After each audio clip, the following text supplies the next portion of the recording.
Okay, well, now to know more about the recent event, especially held from Visions of Peace Initiative. Joining us live in the studio, we have the founder of International Visions of Peace Initiative, Princess Cheryl Harpin, as well as Princess Natasha. Thank you so much for joining us in the studio, Cheryl and Natasha. Good evening. Good evening to you, Audrey. Hello. Well, we have beautiful ladies here joining us in the studio on TVR World Focus today. So I heard that it's the 6th anniversary of Visions of Peace. First of all, congratulations. Thank you very much. It's so exciting, 6th anniversary. I mean, you've passed by the 5-year mark. That's usually an indicator. And can you tell us more on what this 6th anniversary means for Visions of Peace? Starting from Cheryl. Okay. You never know when you start an organization what sort of longevity you're going to have with regard to the organization. And it's been a remarkable journey from year 1 through year 5. The number of young people and the diversity of young people with whom we have engaged. And they tell us in their own words what their concerns are. And the concerns of a 5-year-old are going to be very different than the concern of a 16-year-old. Their fears, their apprehensions. And then we work with them to enable them to share their vision of a peaceful tomorrow. And this initiative has kept growing and growing and growing to the point where not only here in Indonesia, but other countries have now approached us to bring the experience from Indonesia to share with their youth. So year 6, the 6th anniversary, is an affirmation of everything that we've done with the anticipation of what we will continue to do going forward.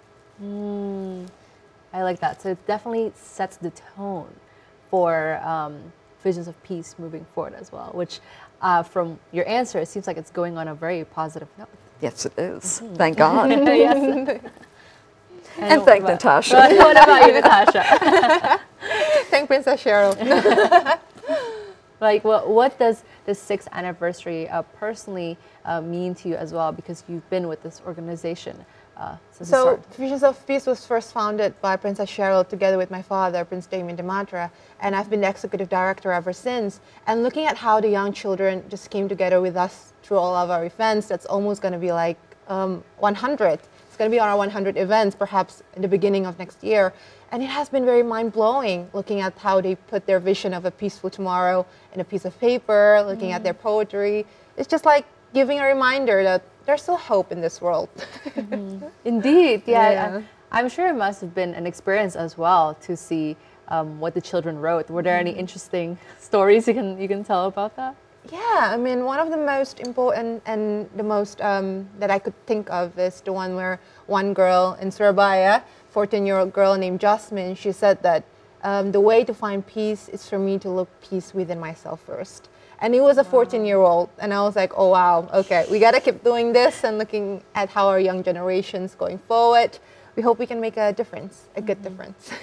Wow, I mean, they have much more wisdom than than the adults. Yeah, it's like they're mini philosophers from their answers. So from this celebration, what is the specific theme of the 6th year anniversary of Visions of Peace that you hope to carry throughout this year?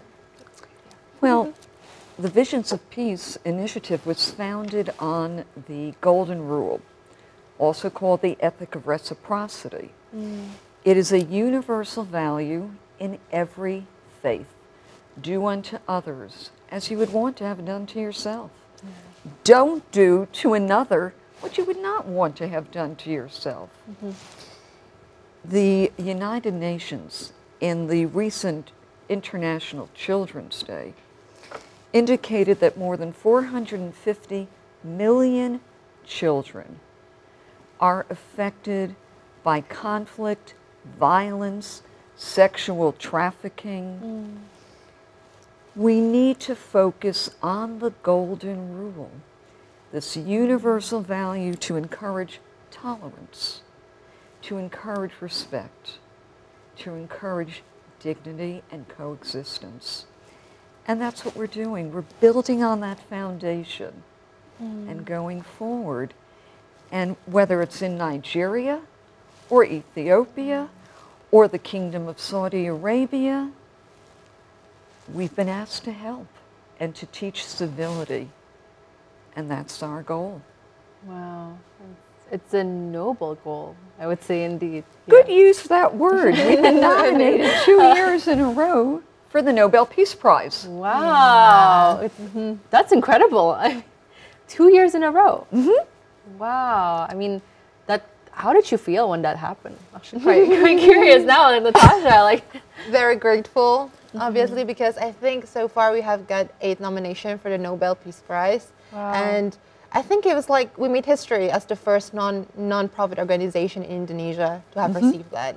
And we're very grateful. Hope we can move forward with this as an encouragement for us. Did you ever think that, I mean, the purpose of this organization would one day get a Nobel Peace Prize, or did it come as a surprise to everyone as well?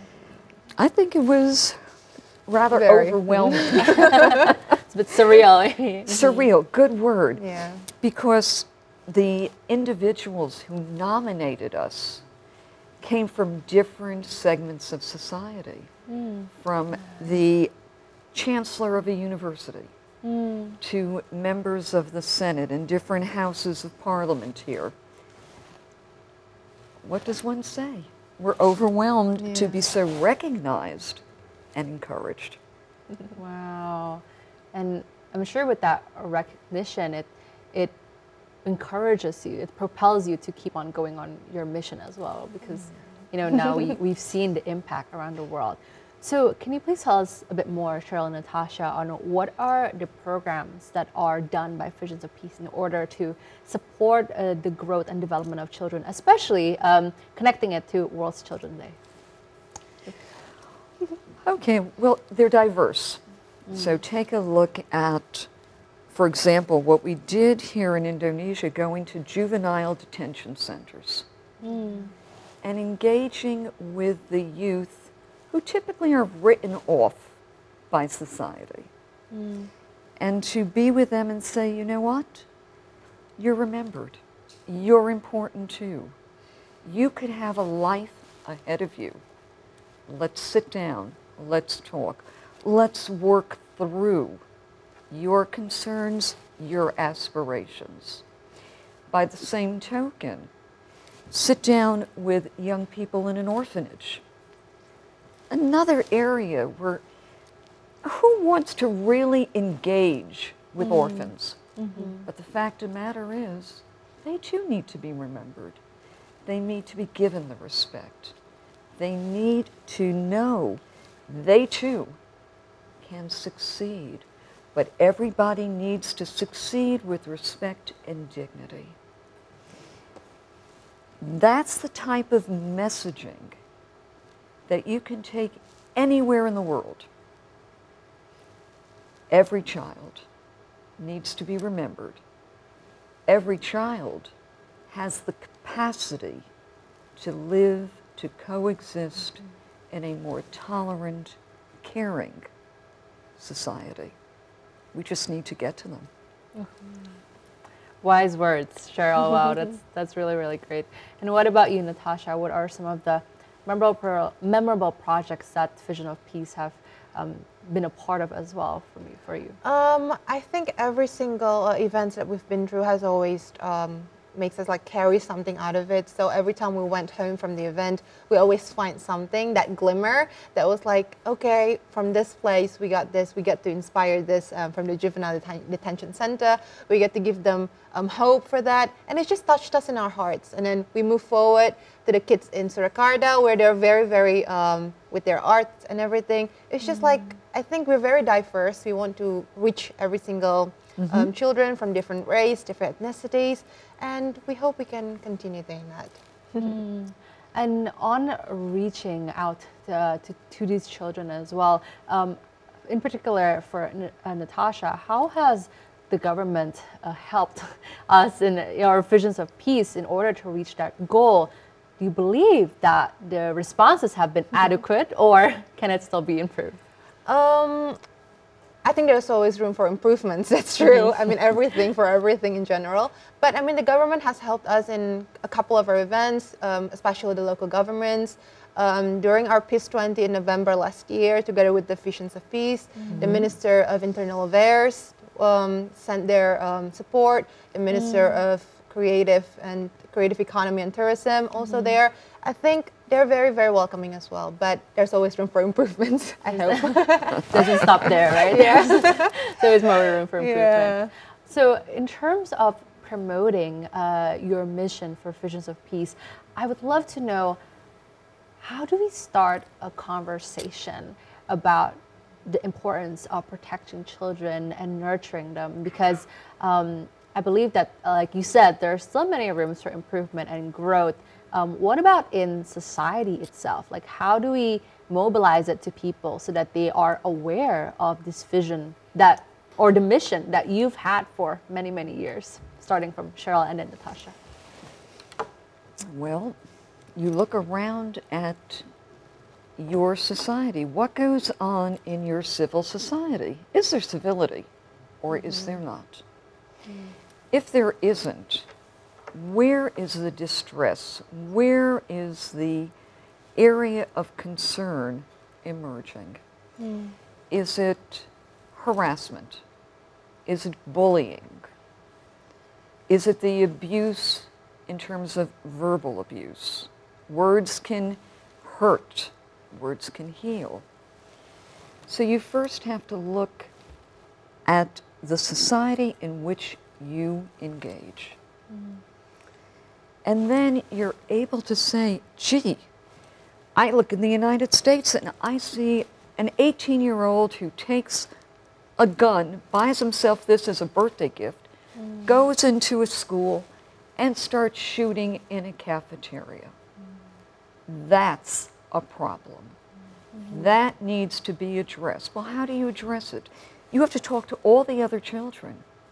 You need to find out what now are their fears? What are their concerns? How do we address with the trauma that they've experienced? By the same token, for Natasha, for Damien, for you here in Indonesia, you need to look at each town, each village, each city, to see whether there is civility.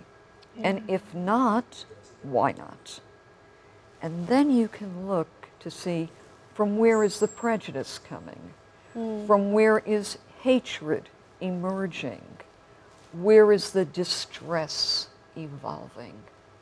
And then you can have that conversation about how do we move forward. So listening. You must listen. The child is important, but you also have to use your eyes to see what's going on. Is it a gang-related event? Is it a religious-directed event? Is it out of ignorance? Socioeconomic problems. You've got to listen, you have to see, and then you have to have the patience and perseverance to go forward. Wow, that's great. And what about you, Natasha? I think, to quote what Princess Cheryl was saying, she always reminded me that she reminded me, an American reminded an Indonesian, that Natasha, remember the Indonesian root, Bhinneka Tunggal Ika, unity and diversity. Always remember that. But I think people taking it for granted. They were like, yeah, whatever, unity and diversity, but they don't really remember what's the meaning of it. Tolerance. I mean, have you been really doing that? Have you been doing the unity and diversity with so many races and everything? I think you can start from there and really look, have you done that? Because if you haven't, then you are far away from our root as an Indonesian who actually believe in diversity, supposedly. Wow. Yeah. And follow up on that, how do we, as Indonesians, and thank you for the reminder, Cheryl. That's a really great reminder. Like, how do we, as Indonesians, or do you believe, Natasha, we can further implement this idea of unity and diversity? Because we hear it ever since we're kids, right? And we basically are ingrained with it. However, how do we actually like practice do it in real life? Yeah. The golden rule, go back. I mean, like, do unto others as you would want them to do unto yourself. I mean, start small. And then when you start small, you can see change. And then you can start bigger, like what Princess Cheryl was saying earlier. Listen with your eyes and everything. But I think start small first, and you can start bigger. I think. Start small first, and then you can start bigger. Yeah. Okay. So At least make a step. yeah, one step at a time, Yeah, right? exactly. Yeah. And wonderful ladies. I heard that there was also a ladies' power breakfast. I'm quite excited to discuss on that at the recent 78th session of the UN General Assembly in New York City. I mean, that's incredible. I would love to know everything about this. So can you please first tell me, to Cheryl first, like, how did this come to be? How did it start? Yes, tell us everything. Doing for others as you would want to have done for yourself. Yeah, that's a wonderful, wonderful avenue to walk down with others. And a lot of this comes from networking and the buzz. You know, the media attention that we've gotten here from you and from others, your competitors in the industry, created an awareness about the Visions of Peace initiative. And a queen, because Nigeria still has kingdoms.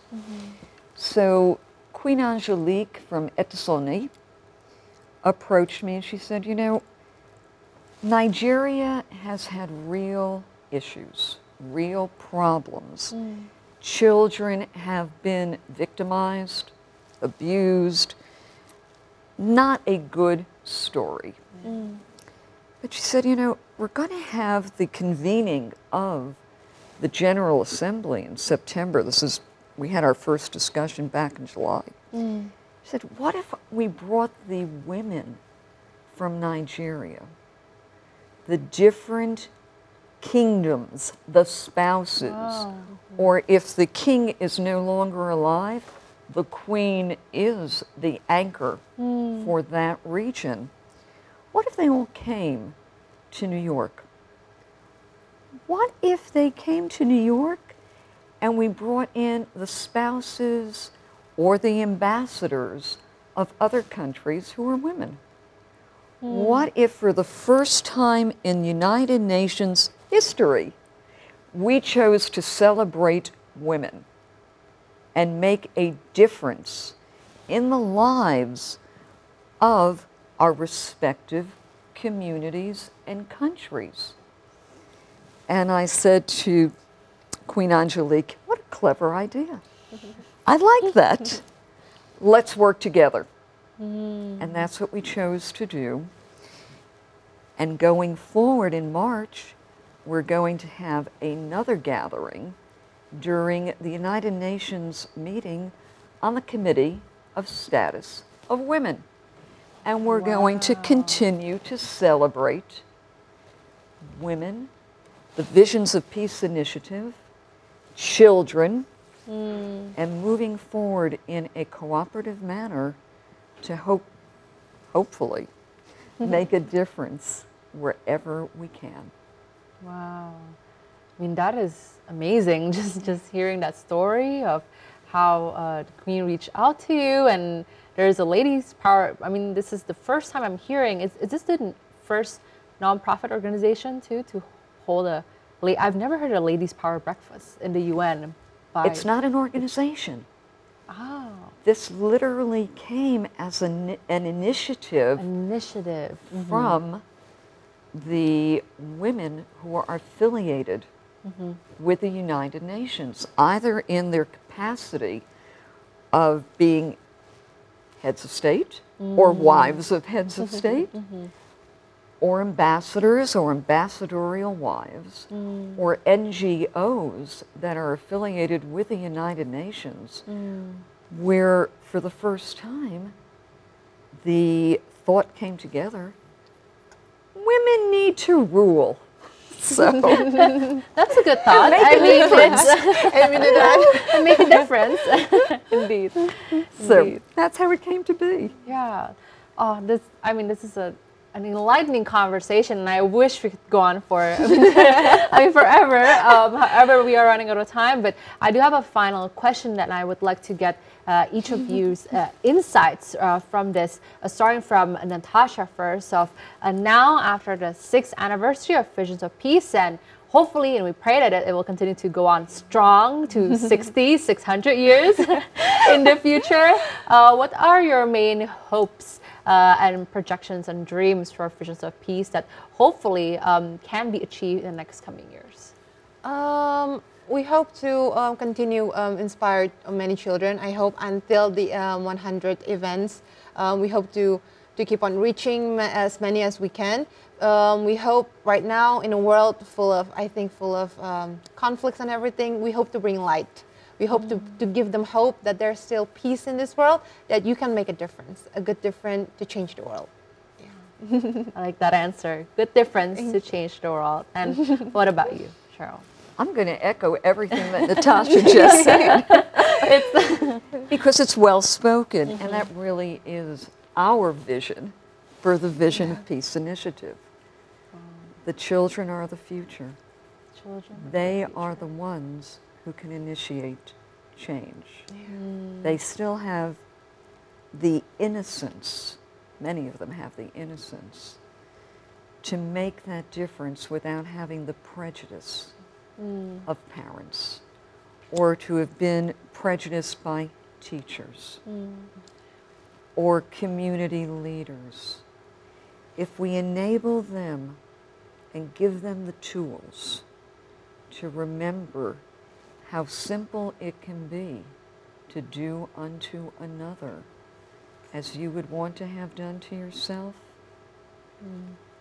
Help your mother, clean up in the kitchen. You see an elderly person sitting on a park bench, stop and say, "How are you?" Little things mean a lot, and they'll make you feel good inside as well. That is true. Wow, such lightning closing remarks. Thank you so much again for coming to the studio. I mean, this is a wonderful conversation, and I believe should be taken even further more into our families, to our societies. I want to say thank you so much to Princess Cheryl Halpern, as well as Princess Natasha from Visions of Peace International. Thank you so much for coming. Thank you, ladies. To be continued. Thank you, Audrey. Thank you, Audrey.